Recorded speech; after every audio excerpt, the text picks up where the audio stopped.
welcome to the Nuri English Academy. سلام دوستان عزیز، خوش آمدید به آموزشگاه انگلیسی نوری. امروز درس سوم ماست و می‌خواهیم که درباره sound of letters و یا هم صدای حروف‌ها بخوانیم. قسم که شما می‌فهمید که در درس قبلی ما درباره الفبا خواندیم، الفبای انگلیسی که چند حرف بود و به چند دسته تقسیم شد، لحاظ شکل و طرز تلفظ همیشه مورد بحث قرار دادیم و همچنین طریقه نوشتن الفبا را یاد گرفتیم.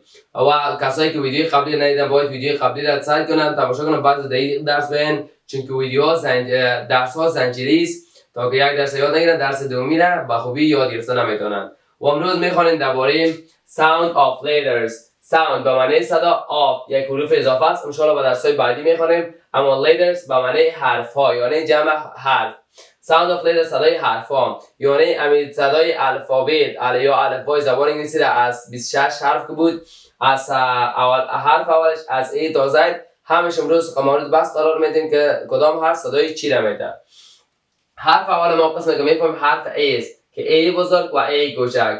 A بزرگ و A کوچک یا حرف A در زبان داری صدای زبر و یا هم همزه را میده. صدای زبر و یا هم همزه مانند ant.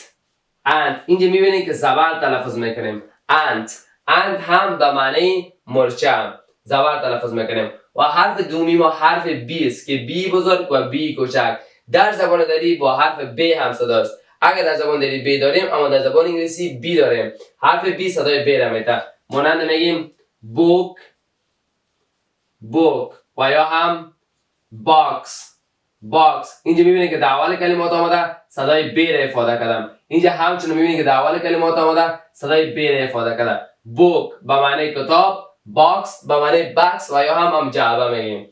حرف سومی ما حرف C است که C بزرگ و ای C کوچک که در زبان دری با حرف سین و کاف هم صداست. باید بفهمیم که کجا صدای سین میده و کجا صدای کاف میده. هرگاه قبل از ای، آی و وای قرار گرفت صدای سین میده و در غیر از او همیشه صدای کاف میده. فرض مثال city. اینجا میبینید که قبل از آی قرار گرفته صدای سی نداده. مثال بعدی ما میگیم center. اینجا همچنین میبینید قبل از ای قرار گرفته همچنین صدای چی را افاده کرده؟ صدای سی را افاده کرده. چرا؟ چون که قانون ما را صدق کرده. حرف مثال سومی ما میگیم cycle. اینجا همچنان سی اول ما صدای سی نداده و سی دومی ما صدای کاف داده. چرا؟ چون که سی اول ما قانون را صدق کرده یعنی قانون ما را مراعات کرده، با ما قانون آمده صدای سی نمیده. و سی دومی ما که ال پیشوریش آمده از این سه حرف کدام حرف پیشوری از این آمده صدای کاف میده. و یا 23 حرف دیگه زبان انگلیسی پیشوری سی به صدای کاف میده. میگیم car و یا هم cat. هر حرف دیگه پیشوری سی با جز از این سه حرف صدای کاف میده. city به معنی شهر، center به معنی مرکز، cycle به معنی دوچرخه و یا هم بایسکل که میگیم، کار به معنی موتر، کت هم به معنی قطع کردن. حرف چهارمی ما حرف دی است که یکی از حروفای به صداست. حرف دی در زبان داری با حرف دال هم صداست. مانند میگیم door و یا هم drag. میبینید که دی ما در اول آمده صدای دال داده و این دی ما همچنان صدای دار دادن. دور به معنی دروازه، درگ به معنی همون دارو و یا هم دوا. حرف پنجمی ما حرف ای است که ای بزرگ و ای کوچک. ای یکی از حروفای صدادار است و همیشه حرف زیر تلفظ میشه. ای زبر تلفظ میشه اما حرف ای زیر تلفظ میشه. مانند میگیم ear. اینجا میبینید زبر تلفظ نمیکنیم بلکه زیر تلفظ میکنیم. ear به معنی گوش. و مثال های دیگر. حرف ششمی ما حرف F است که حرف S در زبان داری با حرف F هم صداست. مانند father food far و یا هم مثال های دیگر. father میبینید که F آمده صدای F را افاده کرده. father به معنی پدر. مثال دومی ما food میبینید که حرف F آمده صدای F را افاده کرده. food به معنی غذا. مثال سومی ما فار میبینید که حرف اف اومده صدای ف را افاده کرده. فار به معنی دور. حرف هفتمی ما حرف جی است که ای جی بزرگ و ای هم جی کوچک، یکی از حروف‌های بی صدا است. حرف جی صدای جیم و گاف را میدهد. بعضی اوقات صدای جیم را میده و بعضی اوقات صدای گاف را میده. مانند میگیم get get و یا هم general get میبینه که get اینجا در اول حرف جی قرار گرفته صدای گاف افاده کرده، اما اینجا همچون در اول قرار گرفته صدای جیم افاده کرده. چرا؟ چون گفتیم بعضی اوقات صدای جیم میده و بعضی اوقات صدای گاف میده. get به معنی به دست آوردن و یا هم گرفتن، general به معنی عمومی. حرف هشتمی ما حرف H است که H همچون یکی از حروف‌های بی صداست که H بزرگ و یکی هم H کوچک. H حرف صدای حرف هی را میده. هی حلقی و هی نافی. هی که از حلق استفاده میشه و هی که از ناف استفاده میشه، یعنی هی دشمه و هی حلوا که ما با زبان خود میگیم. مثلا میگیم home میبینی که هی از ناف استفاده میشه، home. و مثال بعدی ما میگیم house. اینو میبینی که از هی حلقی استفاده میشه و ایشم هی نافی که هی از ناف استفاده میشه و هی که از حلق استفاده میشه. هوم به معنی خانه، house به معنی حولی و یا هم خانه. حرف نومی ما حرف آی است که یکی از حروف‌های صدادار است. حرف آی صدای الف مد را میده، صدای مد میده، یعنی که بالا تلفظ میشه. مانند میگیم eyes میبینی که بالا تلفظ میگیم، نه زیر تلفظ میگیم نه زبر، فقط بالا تلفظ میکنیم. eyes هم به معنی یخ. حرف دومی ما حرف J است. حرف J که حرف J صدای جیم و ژ را میدهد. بعضی اوقات صدای جیم را میده و بعضی اوقات صدای ژ را میده. مانند joke و یا هم journalism. joke میبینید که در مثال اولی ما صدای جیم را افاده کرده و در مثال دومی ما صدای ژ را افاده کرده. joke به معنی حکایت و یا هم قسم، journalism به معنی خبرنگار. حرف 11 ما حرف کی است که حرف کی در یکی از حروف‌های بی صداست و در سیستم آمریکایی کی میگنش. حرف کی در زبان دری صدای کاف را افاده میکنه. مانند میگیم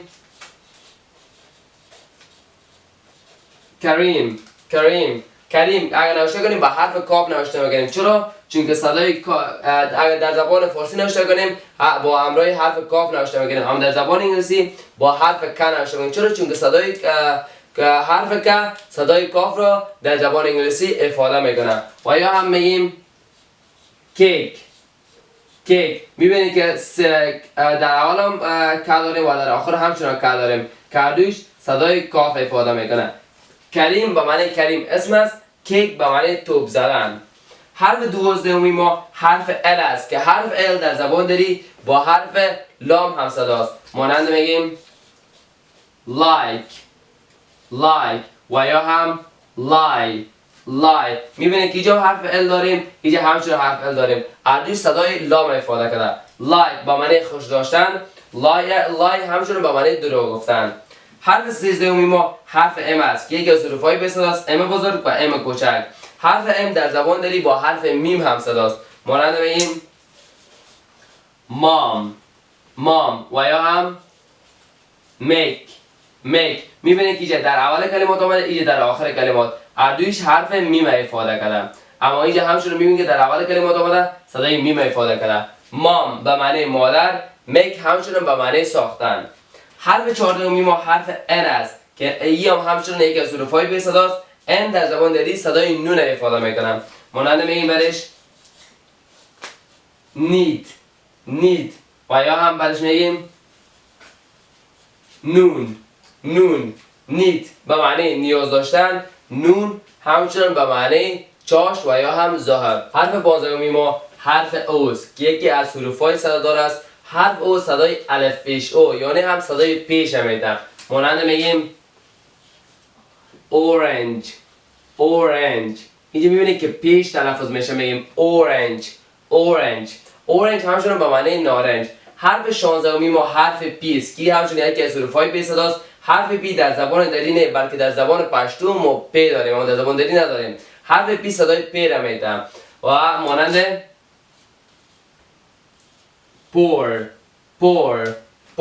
پور میبینید که در اول کلمات صدای پی را افاده کرد در زبان دری. پور همچنان به معنای فقیر و یا هم بیچاره. حرف دومی ما حرف Q است. حرف Q در زبان داریم با حرف کاف و حرف قاف هم صداست. اگر لغت نوشته کنیم صدای کاف میده و اگر اسم نوشته کنیم صدای قاف میده. مانند اگر لغت نوشته کنیم میگیم کوین، کوین به معنی ملکه. میبینید اینجا صدای کاف داده. اما اسم که نوشته کنیم اسم خاص یعنی نوشته کنیم قسیم، قسیم، اینجا میبینید که صدای قاف افاده کرده. حرف بعدی ما حرف هجدهمی ما حرف آر است که حرف آر در زبان داری با حرف ری هم صداست. مثلا نوشته میکنیم روم، روم، روم به معنی اتاق. میبینید که در اول کلمات آمده صدای ری را افاده کرده. حرف 19 ما حرف اس است که یکی از حروف‌های بی صداست. صدای سین، سی و سواد را افاده میکنه. البته در اسم نویسی صدای سین، سواد. مثلا نوشته میکنیم سمیر، سمیر، اینجا میبینید که صدای سین افاده کرده. و یا هم نوشته میکنیم ثابت، اینجا میبینید که صدای سی را افاده میکنه. اگر نوشته کنیم سی به معنی دیدن، اینجا همچنین میبینید که صدای سی را افاده میکنه. سی به معنی دیدن.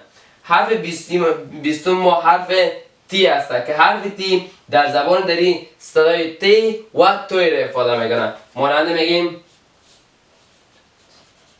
تمیم، میبینید اینجا صدای تی را افاده میکنه. اگر بگوییم طاهر، اینجا صدای توی افاده میکنه. اگر بگوییم تیچر، تیچر، اینجا میبینید که صدای تی را افاده کرده. تیچر همچنان به معنی استاد. حرف 21 ما حرف یو است که یکی از حروف‌های صدادار است. حرف یو در زبان دری با حرف یا پیش یو هم صدا هستند. مثلا میگیم یعنی حرف با حرف یا و پیش یکم مایل هستند. مثلا میگیم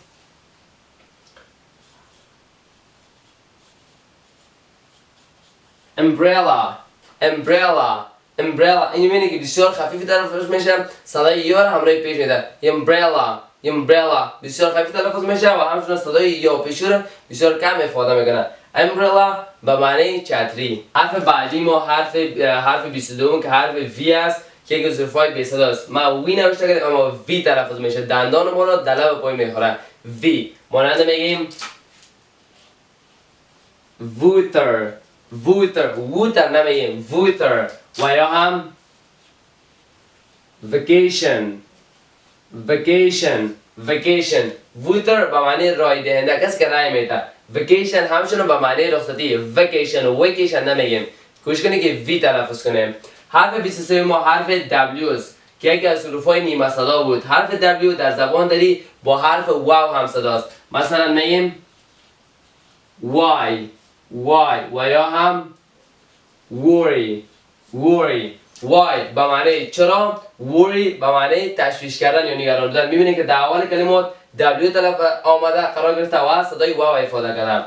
حرف 24 ما حرف X است که در زبان داری با X و X هم صداست، یعنی صدای خودش هم میده. الف یا کاف سین X، الف یا کاف ز X، X و X با هم صداست. مانند میگیم example، example، example. این صدای X هم میدم. ما اگر بگویم box، box، اینجا صدای X هم میده. اینجا صدای X هم میده و اما اوجم صدای X هم میده. حرف 25 ما حرف Y است که یا همچنان یکی از حروف‌های نیمه صدا در درس قبلی خوانده بودیم بود. حرف Y در زبان داری با حرف یا هم صداست. مانند میگیم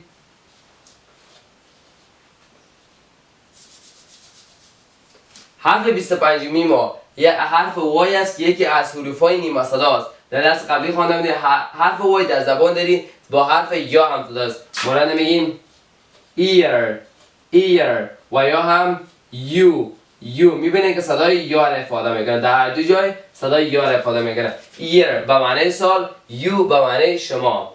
حرف 26 آخرین حرف ما حرف زید است. در سیستم امریکن زید میگن، زید. حرف زید در زبان داری با حرف ز، زال و همچنان زوی هم صداست. همش با مترادف یکی دیگر است. مانند میگیم ظاهر، اینجا میبینید صدای زوی افاده میکنه. اگر بگوییم زبی، اینجا میبینید که صدای زال افاده میکنه. اگر بگوییم زوم، اینجا میبینید که صدای زیر افاده میکنه. ظاهر همچون یک اسم از ظاهر معنا میده، زبی همچون یک اسم از زبی معنا میده. زوم به معنی نزدیک یا دور کردن. در تلفن که زوم میکنیم اون رو زوم میگیم. اینجا میبینید که صدای زیر افاده میکنه. و همچنین دوستان عزیز تمامش مربوط sound of letters میشد. درباره صدای حروفا در کل از حرف A تا حرف Z فهمیدیم که کدام حرف صدای چی را میده. و در آخر میمونه your questions، سوالات شما. اگر کدام پیشنهاد و یا هم سوال داشتید درباره درس‌ها و یا هم چیزهای دیگه میتونید که در کامنت با ما شریک بسازیم تا اگر ما وقت شد در کامنت جوابتان بدیم. اگر نشد یگان ویدیوی دیگه با شما ثبت کنیم تا مشکلات شما رفع شود. تا ویدیوی دیگر خدا نگهدار.